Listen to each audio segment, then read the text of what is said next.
नमस्कार, स्वागत है आपका हमारे YouTube चैनल अलंकार करियर पॉइंट में। मित्रों, मैं इससे पहले आपको वर्ण किसे कहते हैं ये वीडियो आपके लिए बनाया था। मैं इससे ठीक पहले वाला वीडियो मैंने आपको वर्ण पर आधारित था।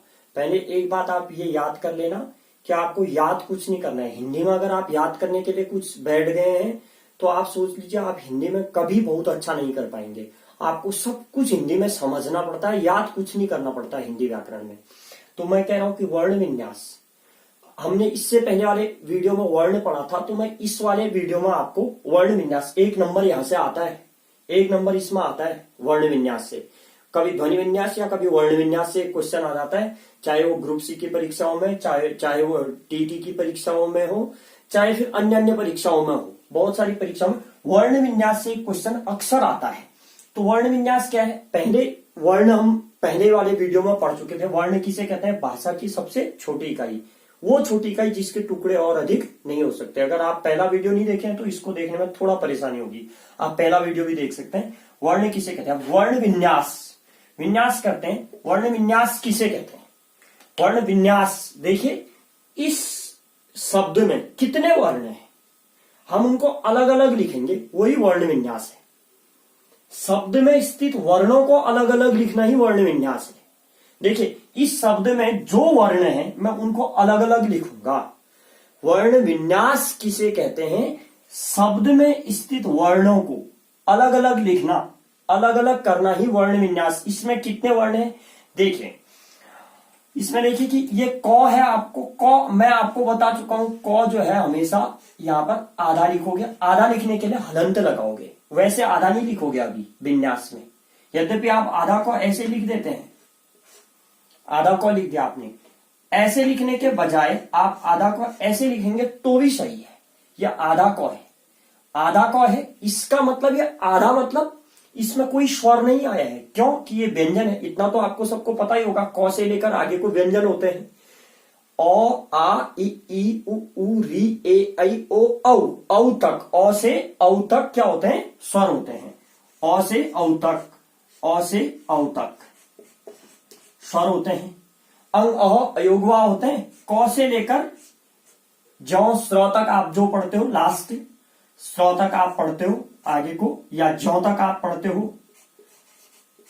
तो क से लेकर आगे को व्यंजन होते हैं। व्यंजन क्या होते हैं ना, बिना स्वर के पूरे नहीं होते हैं। यह अगले वाले टॉपिक में समझाऊंगा मैं। ये व्यंजन है तो ये आधा है। आधा आप ऐसे लिखो चाहे ऐसे लिखो, आपने ऐसे लिख दिया क्योंकि विन्यास में ऐसे ही लिखेंगे आधा को। इस आधे को यहां देख रहे हैं पूरा है, यहां हलंत लगाया तो आधा है। जब कभी भी कहीं हलंत देखेंगे तो आप मान लेना हलंत पहले तो इनमें नहीं लगेगा क्योंकि ये आधे नहीं होते हैं। स्वरों में नहीं लगेगा, स्वर कभी आधे नहीं होते ना। ओ कभी आधा होता है, या आ कभी आधा होता है, ई कभी आधा होता है, कभी नहीं, क्योंकि स्वर आधे नहीं होते, इनमें कभी हलंत नहीं लगेगा। हलंत लगेगा क से आगे के वर्णों में। क्यों लगेगा? क्योंकि ये आधे होते हैं। आधे होते हैं का मतलब क्या हो, उनमें कोई ना कोई स्वर नहीं, कोई स्वर नहीं होता है। जब इसमें कोई स्वर आकर मिलेगा तो इसका हलंत अट जाएगा, पूरा हो जाएगा। अब देखिए यहां तो हलंत नहीं है तो इसमें कौन सा स्वर आकर मिला है? देखिए इसमें इनमें से कोई एक स्वर आकर मिला होगा। ओ से औ तक का कौन सा मिला है? छोटी ई मिली है, इसलिए प्लस ये। क में जब छोटी ई मिली तब क पूरा हुआ। अब यहां आधा था, देखिए हलंत, अब हलंत गायब। की, धन, सौ भी आधा, 100 आधा। आप चाहे तो ऐसे लिख सकते थे आधा 100, लेकिन हम यहां ऐसे लिखेंगे आधा 100 को यहां पूरा कर रहा किया है। कौन पूरा किए हैं? देखिए यहां ओ आया है 100 में, ओ आया है। मैंने बताया आपको ओ से लेकर औ तक ओ आया है, यहां ओ। धन, अब देखिए यहां रॉ दिख रहा है ना, रॉ भी पूरा दिख रहा है आपको, पूरा है।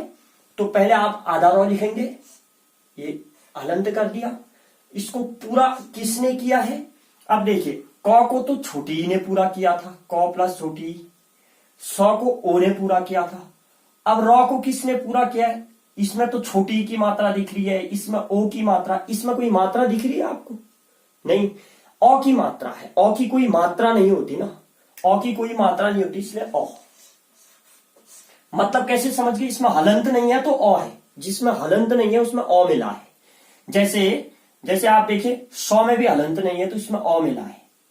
वो में हलंत नहीं है, लेकिन इसमें अ ने मिलकर आ मिला है। छ में जरूर अ मिला है, देखिए छ में अ मिला है, और च में कुछ भी नहीं मिला है। अभी चलिए अब इसको बनाते हैं। देखिए पूरा ही होगा, क्योंकि आधा होता नहीं है कभी वो, क्योंकि वो स्वर है। डन। चौ देखिए आधा है ना, आप भी आधा चौ लिखेंगे, पर अभी ऐसे लिखेंगे आधा चौ, ये आधा चौ। अब आप देखिए चौ पूरा नहीं है, तो आप भी इसके आगे कुछ नहीं लाएंगे, क्योंकि इसके आगे कोई स्वर नहीं आएगा। प्लस के बाद कोई स्वर आता तो ये पूरा हो जाता, अ आता तो चौ पूरा हो जाता, आ आता तो यहां चा हो जाता, छोटी ई आती तो ची होता, या जो भी आता कोई अ से लेकर औ तक। यहां देखिए अ से लेकर औ तक कुछ नहीं आएगा, क्योंकि यहां आधा है, तो यहां भी आधा ही उठा के रख देंगे, ये आधा यहां भी आधा। अब इसके बाद सीधे छ लिख देंगे, छ भी आधा, लेकिन यहां तो पूरा है। मैंने अभी थोड़ी देर पहले बताया था रॉ में अ मिला है, तो छ में भी अ मिला है, जिसके नीचे हलंत नहीं है वो अ मिला है, प्लस अ, प्लस वो में क्या मिला है देखिए, तो वो प्लस आ, वो में आ मिला है तभी तो वा बना है। छ में अ, वो में आ, वो प्लस आ, प्लस यहां 100 दिख रहा है ना आपको, 100 में भी वही 100 प्लस अ, ये बन गया आपका उच्छ्वास। इसको वर्ण विन्यास कहते हैं। अब अगर पूछे वर्ण विन्यास किसे कहते हैं, शब्द में स्थित वर्णों को अलग अलग, शब्द में स्थित वर्णों को अलग अलग लिखना ही वर्ण विन्यास है, अलग अलग करना ही वर्ण विन्यास है। इसका वर्ण विन्यास कर सकते हैं, ये थोड़ा सा और ठीक है। देखिए दो में हलंत नहीं है और कोई मात्रा भी नहीं है, तो सीधे दो प्लस अ, दो में अ मिला, दो हलंत यहां, दो प्लस अ, ये पूरा दो। अब ये बताइए, अब जब आप बोलते हैं ना पढ़ते समय कभी भी, चाहे आप दर्पण बोल रहे हैं, देखिए दर्पण में आप दो के बाद क्या पढ़ते हैं, पौ पढ़ते हैं या रॉ पढ़ते हैं, आप बोल के देखिए, आप बोल के देखिए एक बार, दो के बाद रॉ बोल रहे हैं या पौ, बोल के देखिए, दर प ण, दर प ण। दो के बाद रॉ बोलते हैं, दर प ण, दर्पण। दो के बाद रॉ बोलते हैं, जैसे एक उदाहरण और लिखता हूं मैं, जैसे देखिए कार्य मैंने लिखा, तो आप का के बाद यो बोलते हैं या रॉ बोलते हैं, आप खुद बोल के देखिए, कार्य, कार्य, कार्य, कार पहले रॉ बोलते हैं, कार्य, रॉ पहले बोलते हैं। यहां भी रॉ, दो के बाद पहले रॉ बोलते हैं, दर प ण, दर, तो दो के बाद रॉ ही लिखोगे आप, यहां भी रॉ आधा लिख दिया। अब इस रॉ को, या जैसे ये दो आधा था, इसको तो अ ने पूरा कर दिया, इस रॉ को कोई पूरा नहीं कर रहा है। ये रॉ पूरा होता तो यहां भी पूरा रॉ आया होता, पूरा रॉ ऊपर, पूरा रॉ नहीं है तो ऊपर चला गया है। आधा रॉ जब भी होता है वो ऊपर चला जाता है, आधा रॉ होता है तो ऊपर। इसको माना यहां पर अ होता, माना अ होता तो ये रॉ पूरा होता है, लेकिन यहां पर अ नहीं है, यहां पर अ नहीं है।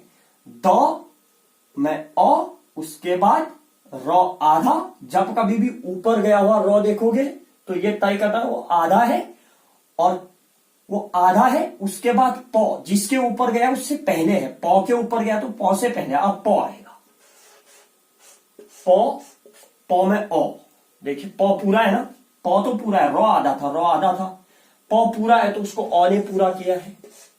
अणो, देखिए दर्पण। अब हम एक चीज और बताते हैं आपको, वर्ण विन्यास में ये कुछ ऐसी चीजें आती हैं।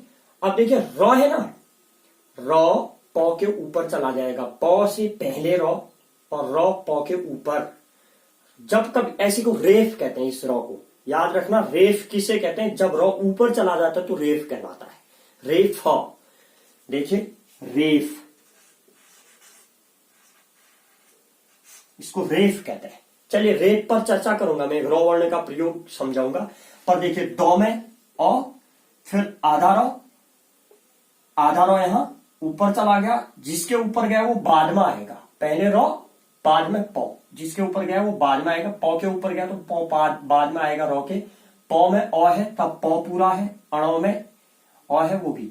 अब मैं अष्टाध्यायी का विन्यास करते हैं, अष्टाध्यायी का। देखिए अष्टाध्यायी का विन्यास आप प्रैक्टिस करिए। इसके अलावा कठिन शब्दों में आप प्रैक्टिस करना। ये अ प्लस 100 दिख रहा है ना, 100 प्लस 100। देखिए अ 100। आप देखिए 100 पूरा है क्या? नहीं है, आधा है तो आधा ही रहने देंगे हम यहाँ, इसको पूरा नहीं करेंगे। प्लस यहाँ कोई स्वर नहीं लाएंगे जो इसको पूरा करे, क्योंकि व्यंजन पूरे हो जाते हैं स्वर आते ही। इसको पूरा नहीं करना है स्वर लाकर। कहां से करें पूरा? कोई स्वर है ही नहीं, यहाँ होता तो यहाँ भी ये पूरा होता। सीधे टॉ आ गया। टॉ में क्या है? आ। टॉ आधा प्लस आ, आधे टॉ को पूरा कर दिया। देखिए यहां हलंत गायब। अब आधा धौ है ना, आप भी आधा ही लिखिए।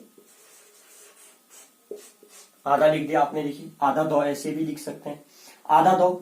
जैसे टॉ को आने पूरा किया, लेकिन धौ को कोई पूरा नहीं करेगा। धौ के बाद सीधे यौ लिखेंगे। ये लिखिए यौ आधा लिखा तो इसको यौ तो पूरा हुआ है, या आने यौ में आ है। धन अष्टाध्यायी, यौ में फिर ई है, यौ में बड़ी ई। ये इस प्रकार वर्ण विन्यास हो गया। वर्ण विन्यास किसे कहते हैं? वर्ण किसे कहते हैं? भाषा की सबसे छोटी इकाई, इसको वर्ण कहते हैं। इससे छोटा कुछ नहीं होता है। इससे छोटा बनाओ, या आधा क है, इससे छोटा कुछ बनाइए। आपसे कहेंगे हम क से छोटा क्या है, आप कहोगे इससे छोटा ये है।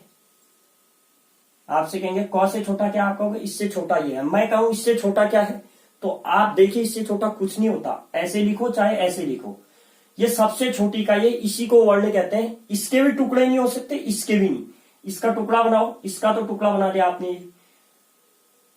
क का टुकड़ा नहीं हो सकता, ई का भी टुकड़ा नहीं, ई का टुकड़ा करिए, इससे छोटा कुछ नहीं। भाषा की सबसे छोटी इकाई, इनके टुकड़े भी नहीं होते, इनके टुकड़े नहीं होंगे आप। इसलिए वर्ण किसे कहते हैं? भाषा की सबसे छोटी इकाई जिसके टुकड़े नहीं होते और अधिक टुकड़े नहीं होते, उसको वर्ण कहते हैं। और वर्ण विन्यास किसे कहते हैं? भाषा में इस शब्द में स्थित वर्णों को अलग अलग लिखना, अलग अलग करना ही वर्ण विन्यास कहलाता है। आप कठिन शब्दों में प्रयास कीजिए। अगर आपको लगता है किसी कठिन शब्द में कि हमें समझ में नहीं आ रहा, गलती हो गई, तो आप कमेंट बॉक्स में जाकर कमेंट कर दीजिए, मैं उसका आंसर आपको जरूर दूंगा। आज की क्लास इतनी। कल मैं आपको वर्णों के भेद पढ़ाऊंगा। वर्णों के भेद, स्वर किसे कहते हैं या व्यंजन किसे कहते हैं, कल की वीडियो बनाऊंगा। धन्यवाद।